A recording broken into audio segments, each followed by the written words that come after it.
Bienvenidos a su programa Leamos por un Cambio Radical. Hoy tenemos un invitado muy especial, un amigo. ¿Qué tal, Reinaldo? ¿Cómo estás? ¿Qué tal, André? Muy bien. Gracias por haberme invitado al programa. Bueno, muchísimas gracias a ti. Primero me gustaría que te presentaras un poquito a la audiencia para que sepan quién eres, un poquito en general. Bueno, me llamo Reinaldo Rodríguez.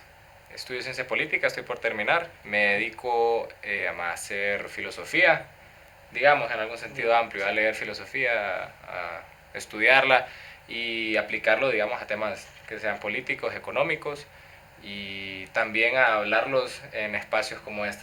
Bueno, muchas gracias por tenerte aquí. La verdad es un momento muy especial. Estamos hablando antes acerca un poco en general a lo que quiero enfocar este programa para cualquiera que esté interesado. Y es en que últimamente he estado leyendo sobre los antiguos griegos, sobre Atenas y, como te decía, en general todo el mundo helénico, por donde se expandieron. Entonces, lo que estaba pensando es cómo una civilización tan pequeña, tanto en población como en extensión, en tiempo también, no fue una civilización que durara muchísimo tiempo, cómo logran un desarrollo tan exagerado, tan importante en filosofía, en su música, en su literatura, con Homero y con todos ellos, eh, con dramaturgos, con todas las ramas de artes y de expresión humana, diría yo que es la mejor forma de definirlo, cómo logran un nivel tan alto, una sociedad tan pequeña, qué exactamente es lo que hace que esta civilización sea tan impresionante. Me contabas que tenías una respuesta específica para eso, la que no sé si estoy tan de acuerdo. Yo creo que, en primer lugar, lo más importante es primero pensar cómo trabaja la historia, cómo se mueve, creo que es una palabra más correcta. Hegel dice que la historia es un topo. Yo no sé si has visto cómo los hoyos de los topos, cómo se van moviendo a través de la Tierra y están interconectados, que es una idea que remite también mucho al rizoma de Deleuze, que es como una serie de raíces eh, interconectadas entre todas, que parecen así como cuasi infinitas. Pues la historia creo que trabaja de alguna manera así. En Grecia se conjugan múltiples culturas, múltiples paquetes de conocimiento. Para mí lo particular de Grecia es la herencia que tiene de Egipto, que es una tesis que tiene Enrique Dussel sobre la cuna de la civilización. Él le apunta a Egipto en particular. Si hablamos de mal llamado civilización occidental, le diría que es Grecia, pero creo que la herencia mítica, que tal vez es lo más importante que tiene Grecia, porque la herencia mítica nos abre a nosotros también el mundo, Sí. de cómo comprenderlo, de cómo verlo, cómo estudiarlo, es una parte de por qué Grecia o Hellas tuvo este renacer o este florecimiento histórico. La herencia que tiene de Egipto, de todos los mitos, y la comprensión o el despertar que tienen hacia estos es parte, uno, de la cúspide o del alza de la civilización griega.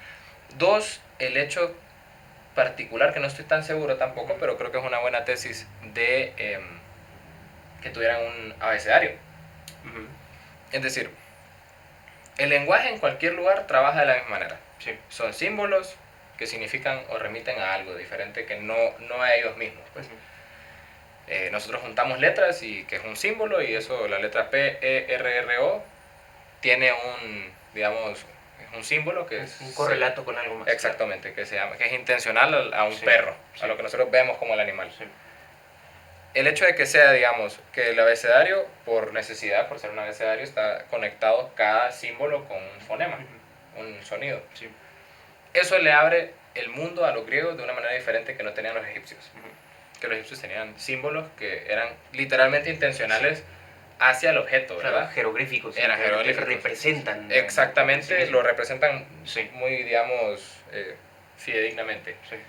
Los griegos hacen una abstracción aún más grande de la escritura, que es fonemas que vamos juntando y vamos haciendo ideas que a través de, digamos, esa estructura del lenguaje. ¿Por qué eso es importante? Porque nos permite representar cosas que no, diría Heidegger, no podemos traducir. La palabra logos, por ejemplo, Sí. que es la palabra para razón, verdad, pensamiento, palabra, diría Heidegger, no es traducible. Y esa idea, el símbolo que se podría asociar a logos es muy complicado, demasiado abstracto. Sí. O nous, Nous. ousia, Sí. todas estas palabras que son griegas. El hecho de que está abierto el lenguaje escrito hacia eso permite un vehículo, creo yo, para la filosofía y las diferentes ciencias que no tenían otras civilizaciones en su momento. Ya después, las respuestas creo que son muy complicadas, porque creo que esas dos herencias son particulares. La del lenguaje creo que viene de los que hablábamos antes, los hombres del mar creo que se llaman. Es también así que lo van esparciendo porque los fenicios tenían un sistema de escritura parecido. Pero esas dos cosas dan, digamos que hacen como una mezcolanza fértil para el germen de la civilización y la filosofía en particular. Yo creo que lo importante de los griegos es más que todo el hecho de que a la vez de conocer la filosofía, conocen también todas las otras expresiones políticas de las que vamos a hablar hoy en día. El Estado, no tanto como lo conocemos ahora, pero como es la palabra correcta, la comunidad. Sí. Pero como organización, tal vez incluso yo diría más allá de la misma comunidad. Yo no creo que ellos vieran polis de la misma forma que vemos un pueblo. Es algo claro, más desarrollado. Nosotros porque tenemos la idea de pueblo como si fuese una unidad política particular dentro de la unidad general que es el Estado, pero el Estado, Hegel le llamaría ontologizado, como si el Estado fuese algo. Particular, concreto, material, en un lugar particular. Claro, Platón en La República justamente habla de que el Estado es un hombre gigante. Que es, de ahí viene, digamos, un análisis y todo, la tapadera del Leviatán de Hobbes y todas estas cosas. Pero lo creían diferente, una comunidad con un mismo, digamos, origen mítico. Sí. El origen mítico también del griego es muy particular, porque el origen mítico consiste en una serie de tribus que se pelean entre ellas, de la cual sale un hombre que puede negociar entre todos ellos, crear una ley común, el nomos, y ser libres. Es decir, el griego desde que se piensa a sí mismo libre, desde sus orígenes. Ya es de por sí, digamos, un planteamiento de la libertad muy particular y sobre quiénes son ellos. Y además que comparten el mismo lenguaje. El compartir un lenguaje también comparte, llamémosle, una isla de sentido muy particular. Sí. Cuando Rubén Darío escribe Azul, o va escribiendo, digamos, estas prosas profanas también, está haciendo un uso del lenguaje muy particular de Latinoamérica. Digamos que es un proceso de remitificación del español. Es mal llamado, llamémosle, por poner una palabra que se utiliza en lenguaje más común ahora, apropiado. Latinoamérica habla de una manera particular y Rubén Darío lo personifica. Igual los griegos. O sea, viven en esta isla de sentido y se dan cuenta los griegos que viven en comunidad por vivir en el mismo lenguaje. Sí. No tanto hablarlo, vivirlo, que es muy diferente. Igual nosotros, por ejemplo. Entonces, todos estos orígenes míticos creo que son lo que lleva a Grecia a conocer la filosofía, conocer la libertad, la vida en común y el arte y la belleza y todas estas cosas, pues. A mí lo que me cuesta de aceptarlo, tal vez es más por no querer aceptarlo que por no ver la lógica. Yo entiendo que Grecia está en un momento y en un lugar preciso para que pasen esas cosas. Es como el punto de convergencia de las líneas del topo, por así decirlo. Pero a mí me gustaría pensar que existe un principio o una serie de principios que generan que una civilización o que un conjunto de personas, para no decirlo tan amplio, puedan prosperar de tal forma. Porque creo que pocos momentos en la historia han habido donde haya tantos hombres tan cerca del potencial humano, por decirlo de una forma un poco... no que me gustaría mucho, pero tan cerca de lo que puede hacer el hombre. Que sabían de arte, que sabían de matemáticas, que sabían de filosofía, que sabían de retórica, sabían de todo para lo que el hombre puede hacer gracias a la razón. Asimismo tenían pues unas expresiones artísticas muy profundas, no era puramente racional. Entonces a mí me gustaría que pensara que es algo más profundo. Yo estaba viendo, nada más vi el libro, lo tengo que leer, que eran 3 tomos, que se llama Paideia. Werner Jaeger, una cosa así, que son libros sobre la cultura griega y sobre cómo la razón de su tan poderosa importancia es su método de educación, la paideia, que era esta forma de educación como completa, integral, con todos los elementos, entrenar el cuerpo y el alma y todas las partes que lo componen, por las matemáticas, por la filosofía, por la retórica, por todo eso. ¿No te parece que al menos esa forma de educación no tendrías esperanza en que eso fuera una de las razones para que, no para que fuera la cuna de la civilización? Yo no estoy hablando en sí de cómo es el punto desde donde se dispara Occidente, sino que en sí misma tenga tal nivel de desarrollo humano. Creo que ahorita me acabo de recordar de otro factor, creo yo, también de desarrollo, llamémosle. Sí. No vamos a usar esa palabra, pero de Sí, desarrollo. no, en mi turno. Yo estoy de acuerdo que el proceso de aprendizaje es muy importante, pero por otras razones.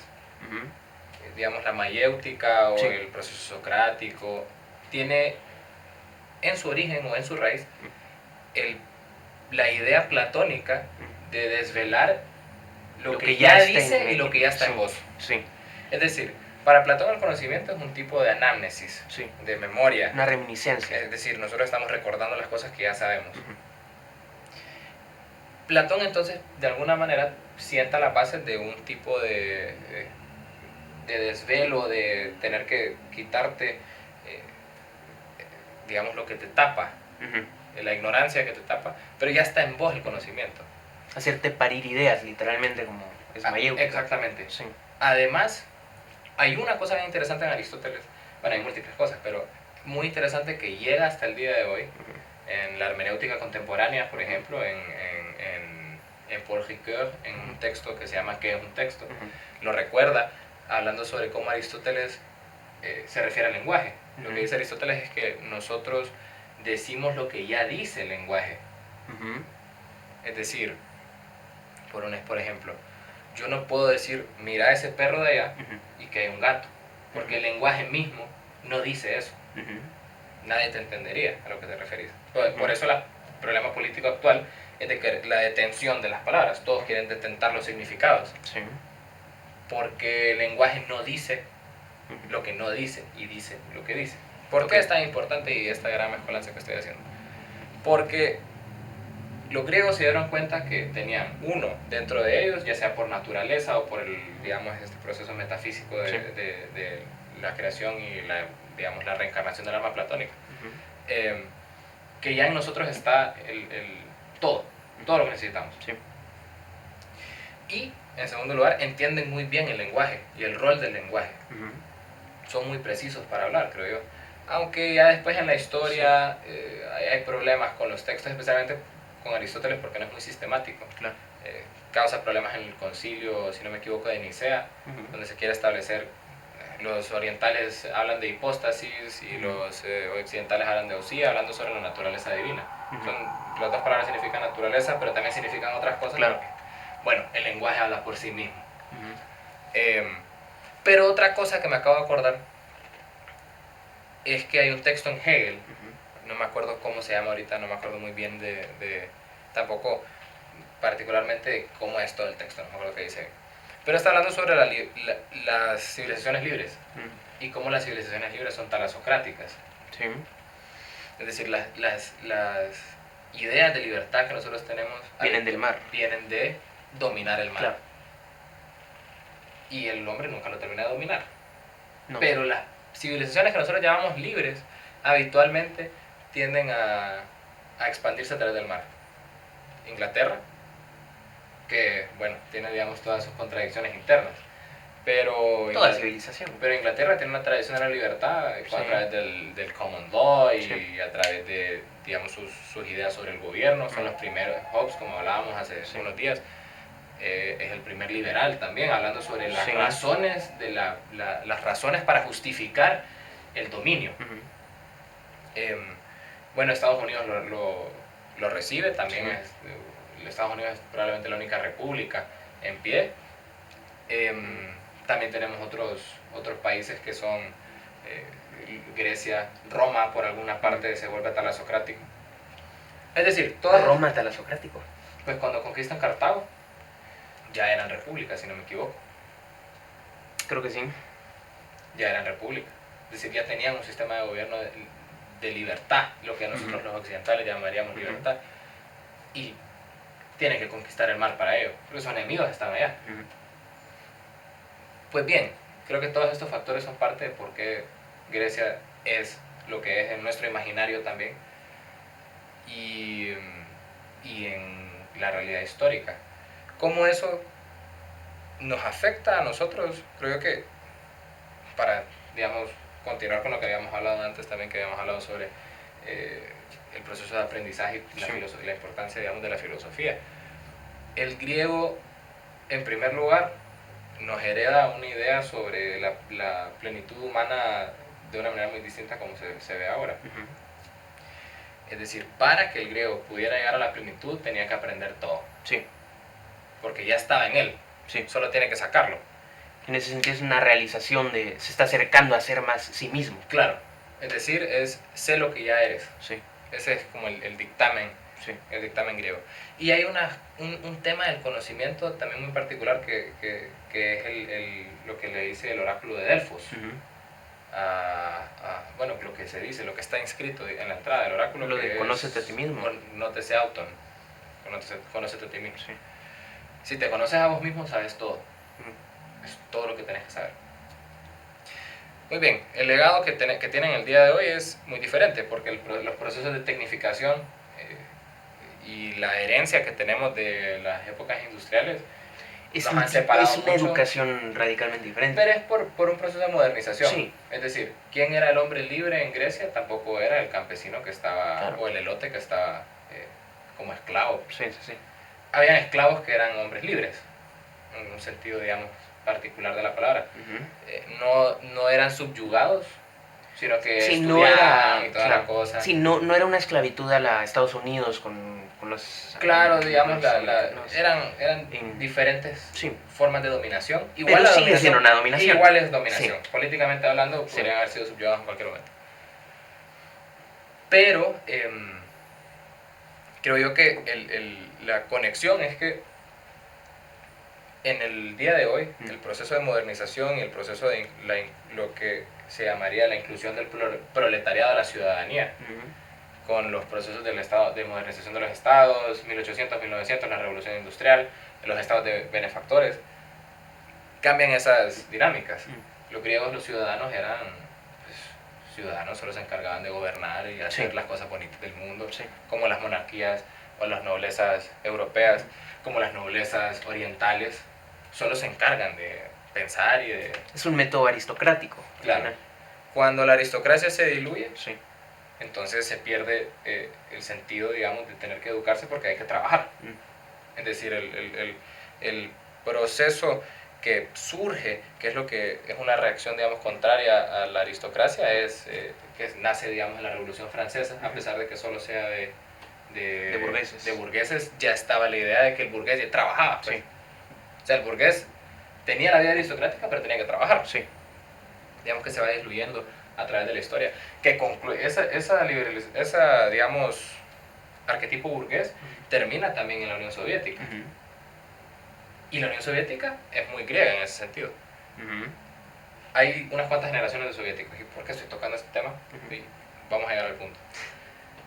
El Lenin es un hombre muy educado. Sí. Y su siguiente sucesor, Stalin, es un campesino. O sea, Stalin es el verdadero hijo de la revolución, que es un hombre campesino que aprende teoría, se educa a la griega, tiene que ser un hombre fuerte también, toda esta idea soviética del cuerpo, digamos, amaestrado, que es más biopolítica que otra cosa, ¿verdad? Se encuentra ahí, mientras que se va perdiendo en Occidente. Digamos que los procesos van en distintos caminos. Después termina Nikita Khrushchev, que Nikita es el verdadero nieto de la revolución. Ya se establece toda la burocracia, los aparatchiks, ya los proletarios ya llegaron al poder, Y Nikita Khrushchev nace de esa generación que es educada y burocratizada, etcétera, etcétera, etcétera. Pero es un educado. Y él es él es hijo del proletariado, llamémosle. Pero está en el poder. Es una aristocracia. ¿Por qué se dedica a ese pensamiento? Porque es una aristocracia. Digamos que el tema de cómo se ha dado en la época contemporánea es que todos los procesos de educación siempre llevan a la aristocratización de las personas. Entran en una élite. Y Grecia lo tenía muy... Bueno, pero yo puedo... Usted estaba pensando en este último punto y es, hasta cierto punto, la ilustración es eso, ¿no? Es la creación de una aristocracia. ¿En qué sentido? En el sentido de un conjunto de personas que no trabajan y que solo se dedican a las facultades humanas a la griega. Y que son los que moldean el pensamiento político, el pensamiento filosófico, claro. Son los que moldean toda la forma de pensar de la sociedad. Yo estaría de acuerdo, creo yo que sí, la ilustración, pero es más por teoría política. Es decir, los italianos en su momento le pegan muy bien. Gaetano Mosca o Mitchell hablan sobre cómo las élites políticas solo cambian y se mantienen, las estructuras siempre son iguales, que son élites gobernando, una palabra tal vez mejor, sí. Gobernando a las otras personas que no son élites, y se van rotando, las de arriba siempre rotan, las de en medio nunca rotan. Pero el proceso de educación y de en verdad involucrarte en la filosofía casi siempre pasa por un proceso de elitización. Es decir, estás en un club ahora, que es el club de la gente que lee. Ya si entras a los estratos políticos, de gobierno, pero hay otros estratos ahora que como hablamos de la revolución industrial, que no necesitas manejar el gobierno per se, sino que hay estratos suficientemente grandes, con suficiente capital para incidir. La academia, think tanks, etcétera, etcétera, etcétera. Pero se ha ido perdiendo, digamos, las otras cosas. Digamos, el aprendizaje se vuelve ideología, que es un proceso hegemónico que es de identidad y todo el tema, ¿verdad? Digamos, el griego, especialmente por la herencia de la ironía socrática, era un pensador muy, digamos, ¿cómo se podría decir? Muy diverso, creo yo. Agarraban de todo. Muy crítico. Era muy crítico. Pero bebían de todo. Sí. O sea, Aristóteles critica a Parménides, critica a Heráclito, pero está ahí en la obra de Aristóteles. Sí. Cada quien tiene su ideología, digamos, filosofía política. Ideología creo que es una palabra más para 1800. Pero el hecho de que las masas se hayan convertido en ciudadanos, les lastimosamente lleva al proceso de perder, digamos, la filosofía y pasar a la ideología. Sí. Ahora son votos. Sí. O sea, la masa es un voto. Antes el asambleísta de los 500 en Grecia tenía que ver cómo hacía política lo mataban o lo chantajeaban, lo que sea. Pero ya no puedes hacer eso con 1 millón de personas, técnicamente. Que es un poco... En realidad toda la idea va un poco por eso.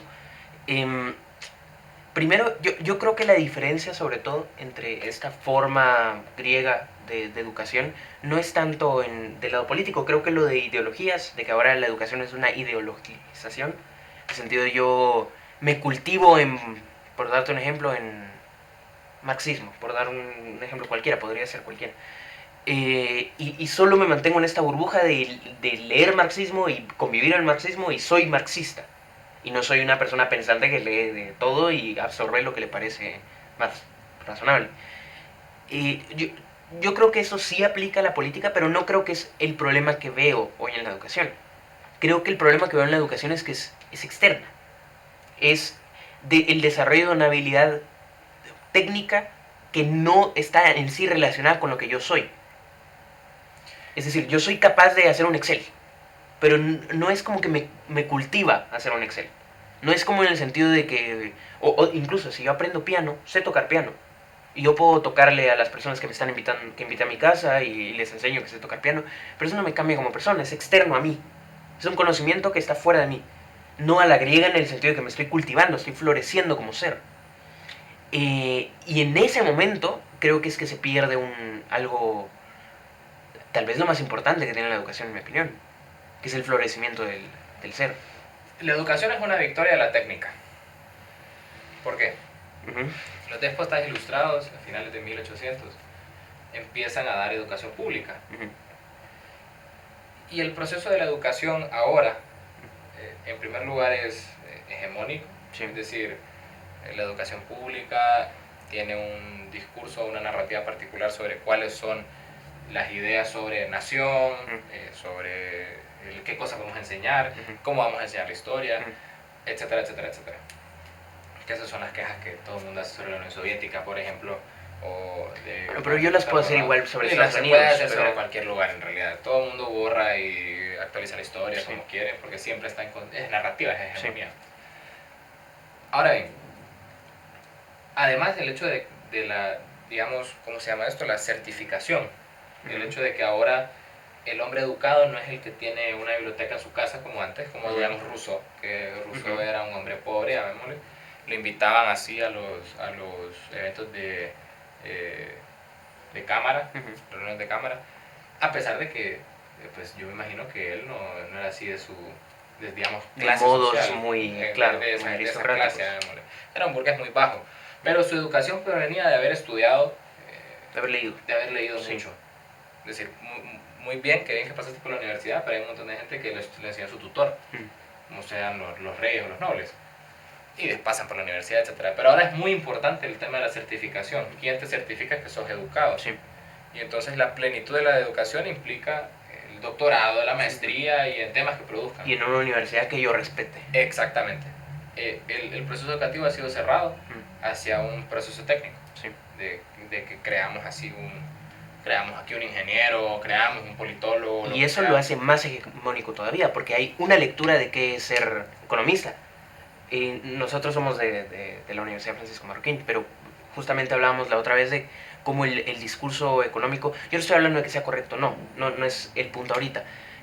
Lo que estoy diciendo es que el discurso económico que se da en esta universidad es una gota dentro del mar que es una hegemonía de cómo se enseña economía. Está diseñado cómo se funciona en economía. Solo la Marroquín piensa en escuelas. En realidad, en escuela austriaca y en escuela tal cosa. El manual de economía para el mundo es uno. Bueno, yo creo que haría un caveat. La universidad tiene un amplio, creo yo, conocimiento, o por lo menos, si se busca bien se encuentra, del origen de la economía. Es decir, hablamos de los mismos orígenes siempre, que serían, digamos, la economía como la conocemos ahora. Marshall, sería Smith, Ricardo, todos aprenden. Sí, los clásicos. Después hay una variedad muy amplia también en la universidad, pero evidentemente tiene que ver siempre con economía austriaca, pero no siempre están en constante, digamos, no es si uno se mete a ver bien el plano económico, llamémosle teórico en la universidad, están en constante crítica los unos a los otros. Ludwig Lachmann, que es un hermeneuta, critica los procesos, digamos, de los otros austriacos. El proceso de Mises no es el mismo proceso de Hayek, por ejemplo. Ya estudiar, creo yo, y también se estudia teoría neoclásica. Si vas a las clases de economía, las primeras clases de economía, muy probablemente se estudie economía neoclásica. La pregunta, creo yo, es si si en las otras universidades se estudia igual de, digamos, diverso. Porque el manual que se utiliza para hacer economía en otros países, por lo menos en Estados Unidos, es un manual que escribió Paul Samuelson. Es Macroeconomics, llama el libro, así. Edición 86. Todos. Y es el primer libro que te van a poner en el y es teoría neoclásica porque ha ganado la batalla, llamémosle. Sí. Después del keynesianismo y la venida del Estado benefactor, etc. Creo yo que la diversidad en pensamiento, el hecho de tener diversidad no siempre es bueno. O sea, la pregunta es si las formas, si se estudian, creo yo, los orígenes, porque como la historia es un topo, los orígenes te llevan a todos lados. Es decir, dentro de la universidad, por lo menos, yo he conocido a Oscar Lange y el trabajo que se hace y que le lega a Milton Friedman de alguna manera, a pesar de que lo revisa y lo critica, y Oscar Lange es un socialista. Todo está conectado, si vos vas suficiente al origen. Y cada una de las universidades, por lo menos globalmente, si se aprenden los orígenes, se aprende todo lo otro, porque es lo que ya está en vos. Es decir, todos los discursos que ya están en nosotros, lo importante es encontrar el origen mítico, o en el sentido, digamos, en ese sentido tan amplio. ¿Por qué? Porque del origen mítico nacen todas las otras cosas. Es el mismo tipo de aprendizaje del griego. Es decir, claro, te enseñan, digamos, la superficie, que es la teoría hayekiana o teoría misesiana, en la escuela austriaca como se conoce en general, que no es una. Pero si te enseñan el origen estás bien, porque ya la persona que está educada de manera griega, que no está estudiando por el hecho de que el diploma le va a dar algo en particular, sino que sabe que el diploma le va a dar algo, pero lo que quiere es aprender, entonces llega a todas las otras cosas. El problema es que esa es una minoría, y una muy pequeña. O sea, no, digamos, mi punto no es tanto cómo cambiamos la sociedad, una cosa así, creo que eso yo lo puedo pensar tanto como quiera y no lo voy a hacer aquí. Es más, yo como individuo cómo cambio eso, o cómo intento hacerlo. Porque no creo que sea tan fácil. No es nada más entender lógicamente, sí funciona, eso no te cambia nada, es algo muy interno. Es una de las visiones más profundas que uno tiene que tener. ¿Y cómo se desarrolla eso? Bueno, yo tampoco sé, pero Claro. creería yo que, en primer lugar, yo no sé si vos has visto los campos de entrenamiento del Barça. Creo, sí. Tienen así sus colegios y ahí están todos los niños viviendo. Todos juegan fútbol y todos son muy buenos. Sí. Pero de ahí solo van 3-4 al equipo del Barça real. Sí, como mucho. Aunque tuvieses una universidad como Harvard, por ejemplo, con un montón de jugadores buenos de fútbol, solo salen 3-4, 2, que en verdad valgan la pena. Pero hay un montón de filósofos salidos de Harvard que no, bueno, filósofos o lo que sea, pues economistas, y los conocemos bien porque son los 3 que eran Messi, que eran Lamine Yamal y toda esta gente. Creo que lo importante es enseñar la virtud, uno, de la escucha, porque el que no es tan bueno como Messi lo ve. Y tiene que saberlo cuando ver. está jugando tiene que estar en silencio y ver. Sí. La virtud de la escucha, porque nunca va a ser tan bueno también. Es decir, el que escucha por lo menos tiene una apertura al silencio, que es muy importante. Si solo está hablando, entonces no estás pensando. Uno piensa habitualmente en el silencio de nuestra conciencia. Y tal vez la pregunta no es tanto sobre cómo hacemos así, cómo creamos al filósofo rey y todas las cosas, que son preguntas modernas para mí. Porque estamos pensando como que si esa es una problemática, que no hayan más. El problema, bueno, resolverlo. Yo creo que lo veo como una problemática. Tal vez es un error, pero yo creo que si tengo que decidir entre una sociedad con menos y con más personas de este tipo, quiero una sociedad con más personas.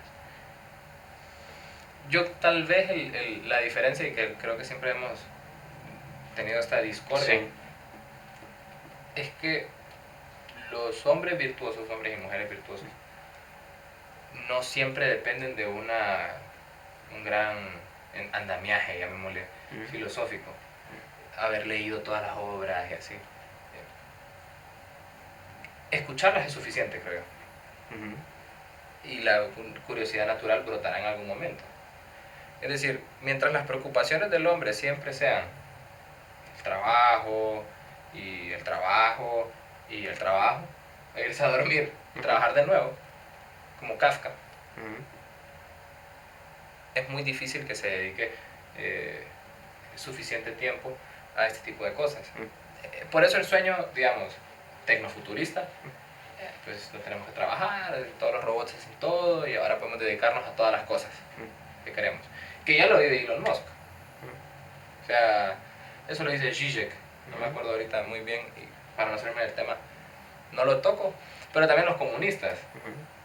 Es decir, los comunistas creen que llegamos al comunismo y entonces ahora nos podemos dedicar a, ya no somos libres y nos podemos dedicar así a la lectura, a la felicidad, etc. Algunos liberales también lo creen. Pues nos vamos a hacer ricos todos a través del libre mercado y entonces ahora vamos a leer y dedicarnos a las cosas de los hombres libres. Una especie de fin de la historia. Pero es porque hemos pasado, hay un filósofo que se llama Eric Voegelin. Eric Voegelin lo que dice es que hemos pasado a la inmanentización del escatón. ¿Para qué significan estas palabras? Inmanentizar, digamos, es como que vos tengas un frasco. E inmanentizar, jalea, sería ponerlo dentro del frasco y cerrarlo. No está abierto el sistema. O sea, la jalea es hermética y no se le va a meter ninguna bacteria porque le hicimos un sellado al vacío. Pero el mundo fue inmanentizado en ese sentido. Las cosas finales que el hombre creía sobre digamos, el descanso eterno, el juicio final, la trascendencia que provocaba el cristianismo en la persona general, ya no existe. Es decir, hay un proceso de inmanentización de las... Escato significa las cosas finales, de las cosas en el mundo. Y ahora ese Edén o ese juicio final, no juicio final, pero el cielo, llamémosle, o el post-juicio, se da dentro de la historia. Para Hegel es en el Estado prusiano. Para los comunistas es el Estado... Bueno, el comunismo sin Estado, ¿verdad? Sí. Para, yo no sé, la izquierda progresista será diría Butler, el mundo sin identidad. Y eso nos hace esperar mucho para el día que podamos ser libres. Yo creo que una reacción contraria, verdadera, gradualista, libre en verdad, es saber que ese tipo de cosas no vienen ya.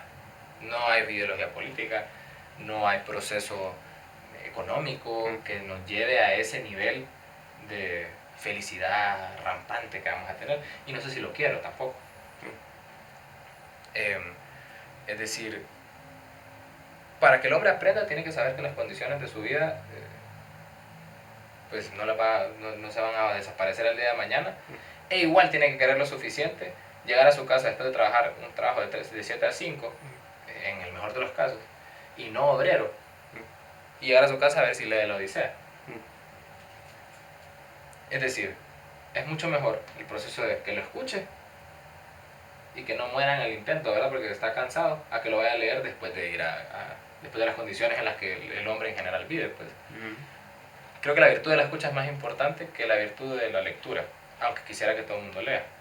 Pero no es posible, no podemos inmanentizar todas las cosas buenas en este mundo.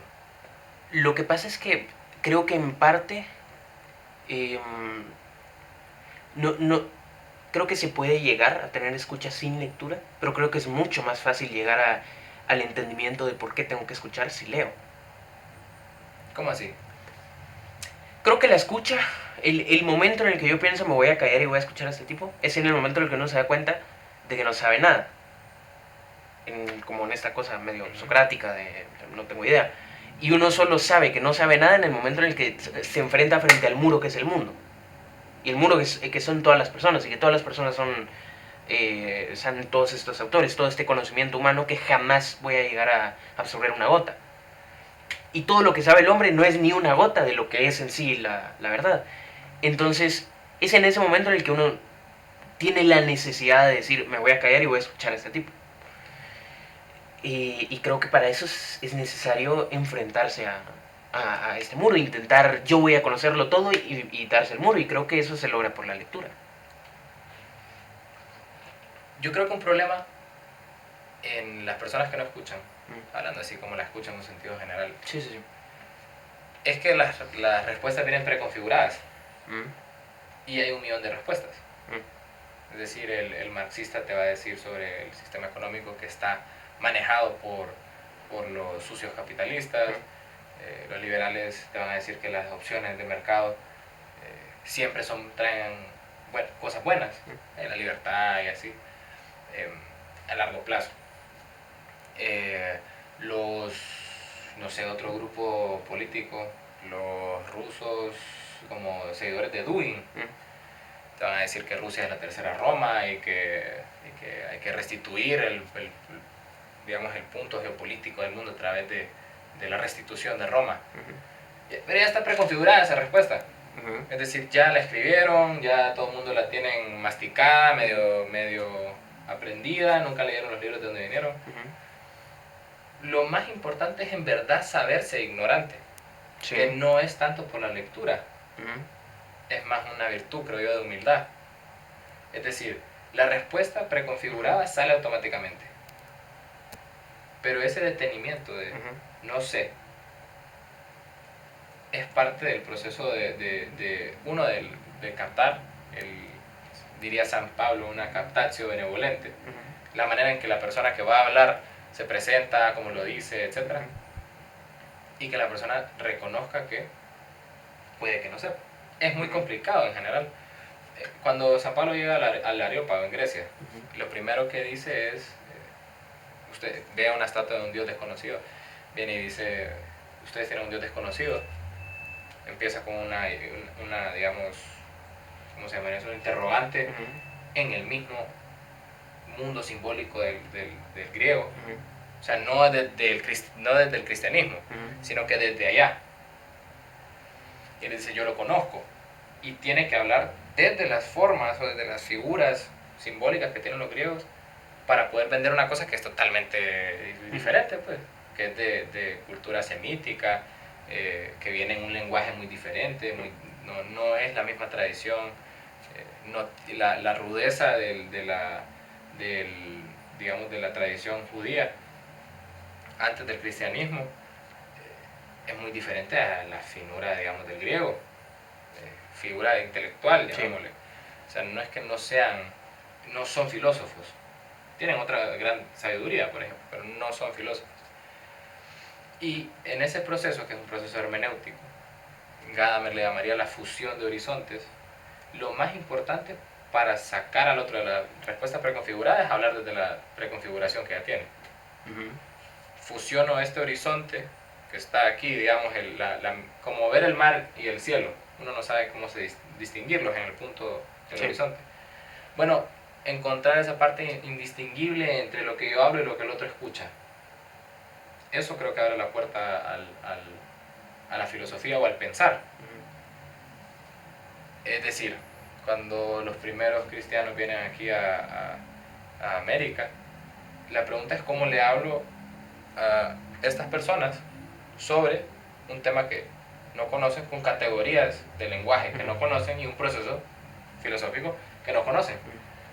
Primero se tuvieron que adentrar en el lenguaje para después encontrar ese horizonte donde se podía medio borrar la línea entre qué es europeo y qué es nativo de América, que es lo más humano. Eso es lo único que nos puede, digamos, concordar. Y lo bonito de la palabra concordar es que viene el latín cum y cordis, tener el corazón con el otro, igual que la discordia, es dis, cordis, como por la palabra que usaba antes aquí. Lo importante es que concuerdan con ideas que son muy generales y que están en las dos distintas culturas, dioses, etcétera, etcétera, etcétera. Y eso los hace, digamos, cambiar de alguna manera. Escuchar, estar dispuestos a escuchar. Es más un problema del que habla que del que escucha. El que habla tiene que hacer todo este proceso hermenéutico de encontrar cuáles son las cosas comunes y de las cosas comunes sacar lo mío. Lo que ya está en vos, te lo estoy diciendo yo a vos, según todo lo que hemos hablado sobre el lenguaje, ¿verdad?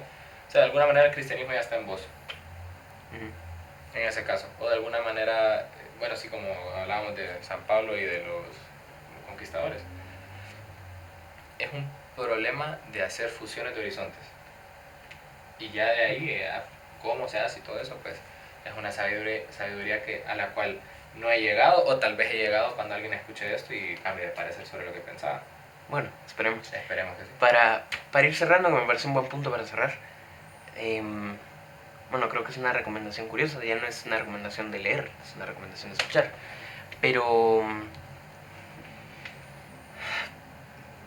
a mí me gusta pensar que existe algo que uno puede hacer como persona y ser más cercano, ser más humano, ser más feliz, ser más, en un feliz como un sentido de eudemonía, no en un sentido actual. Eh, ¿Cómo, qué le recomendaría, qué le dirías a una persona para que pueda dar un poco, tal vez un grano muy pequeño de que le pueda ayudar a florecer, digamos, como persona? Uf, está complicado. Bueno, claro. En primer lugar, creo yo que debería uno estar muy conectado con su comunidad. ¿Por qué? Porque los problemas más urgentes y más cercanos que tiene el hombre están siempre próximos a él, pues tu amigo, tu hermano, tu mamá, lo que sea. Ahí se irá conociendo a sí mismo. Es decir, ahí vos ya sabes qué rol tenés, qué rol jugás. Ya de ahí, y vas viendo en tus diferentes, llamémosle comunidades, la universidad, la familia, la vecindad, lo que sea. Cuando ya encontré ese rol que vos jugás, muy probablemente estás en algún tipo de arquetipo, pues, el padre, el hijo, el líder del grupo, lo que sea, no importa. Uno va descubriendo entonces también su personalidad y cuáles son las inclinaciones filosóficas que tu personalidad a las que te lleva, pues. Es decir, por ejemplo, yo soy una persona muy comunitaria, soy una persona no me gusta tanto la confrontación a menos que sea necesaria, prefiero el diálogo. Y para mí, digamos, también soy católico, hay muchos católicos que son más de debatir. Para mí es mucho más un trabajo paulino. Estoy pues descubriendo qué cosas debería ir investigando de acuerdo a quién soy yo también. El tema paulino, el tema de la dulzura al hablar, el tema de... Es decir, hay gente que se tiene que encargar de debatir. Para eso están ellos. Pero poco a poco uno va aprendiendo todo eso a través de quién es uno mismo. Y de ahí se va, digamos, desplazando o enraizando la persona en qué cosas debería ir aprendiendo, ni siquiera leyendo. Esto es un proceso educativo, por ejemplo. La persona que escucha esto y lo va aprendiendo se está educando de alguna manera u otra. Bueno, pues uno va encontrando los lugares mientras más busca. Y tal vez para cerrar, ¿cómo estoy tan seguro de eso? De que eso va a suceder cuando uno se conoce a uno mismo y lo va a encontrar y todo eso. Suena así muy místico, pero hay un Kuan budista. Un Kuan es como un texto, ¿sí? Una pequeña sabiduría, digamos, una píldora de un maestro y un discípulo. Y el discípulo le dice: maestro, yo quiero conocer la verdad. ¿Cómo hago? Entonces el maestro le dice: vení, te voy a llevar al río. Entonces lo lleva al río y le dice: mírate a vos mismo en el río, por favor. Entonces el discípulo pensaba que era una cosa así de que vamos a ver el agua y la verdad es una cosa de un flujo y es así momentánea. Y entonces el maestro lo agarra y lo empieza a ahogar hasta que ya no puede respirar y de ahí lo saca. Entonces el discípulo se sorprende y le dice: maestro, ¿por qué me has ahogado? Y el maestro le responde: para que conozcas la verdad. El día que estés así de desesperado por conocer la verdad, como has estado desesperado por respirar, vas a llegar a ella. Entonces es un proceso de desesperarse por la verdad. Tiene sus pros y sus cons. El pro es que el con es que uno nunca la conoce. Sí. El pro es que estás en proceso de encontrarla. Y entre esa vida onírica o de sueño que uno tiene de ir leyendo y toda la cosa y pensar que uno trabaja y empieza a hacer esas cosas como si en verdad algún día vamos a terminarnos los libros. Siempre se escriben más y siempre hay un montón en el pasado que no hemos leído. Pero el simple deseo te lleva a buscar los caminos. Y el proceso de escuchar siempre también es súper importante. Es decir, hay muchos libros que yo no conozco, que ni sé que existen. Cosas que no sé, que los he ido encontrando por escuchar. Entonces, escuchar, el silencio y la desesperación. Son tres cosas. Ya de ahí si encontrás la manera para expandirlo y que se encuentren digamos, el proceso para en verdad sacar todo lo que todo el potencial que tiene Guatemala o Honduras o el mundo. Yo creo que sos más un cosmopolita en realidad. Me imagino que vos lo que querés que todo el mundo haga esto. Y pues entonces, espero te hagas millonario y me incluyas en las rentas. Muchísimas gracias, de verdad, por Bueno, estar aquí. Espero que hayas tenido una buena conversación aquí en este programa. Claro, yo siempre me disfruto las conversaciones con vos. Te agradezco por la invitación. No, muchísimas gracias. Espero regresar de nuevo y pues para servir. Sí, claro, con mucho gusto. Muchísimas gracias también a todos los que estuvieron aquí escuchándonos, hablando un poquito de cosas un poquito complicadas, medio a veces de captar, pero es importante.